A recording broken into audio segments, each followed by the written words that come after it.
Վերմունքի ձևավորման մասին, հրճա մենք պետքա նաև, ես օրինակ այդ բանից զարմացրել եմ միշտ, ես տենց էլ չեմ կարողանում հասկանամ, դա որտեղից է ծագում եւ ինչից է գալիս։ Փոքր տղաներին հայհոյանք սովորացնելու մշակույթը։ Ասենք որ մեկ էլ տանը հյուրեր են հավաքում, ասենք բանը, միջոցը ոնց որ մարդիկ նորմալ նստած շփվում են, մեկ է արի, ասա դե բանին ինչ ես ասե, տատիկին ինչ ես ասե։ Ժողովուրդ կներեք, սա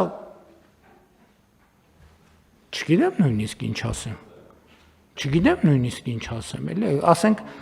սա ես բարեբախտաբար կարգավիճակի բերումով ահագին երկար չեմ առնչում նման իրադրության հետ, որովհետև դե իմ մոտ տենց բաներ ենթադրում եմ վերջին տարիներին այդպիսի տեսարաններին ականատես չեմ ելնում, բայց եթե ինձ ասեք, որ հիմա էլ չկա տենց բան, ես կերջանկանամ, բայց ես ենթադրում եմ, որ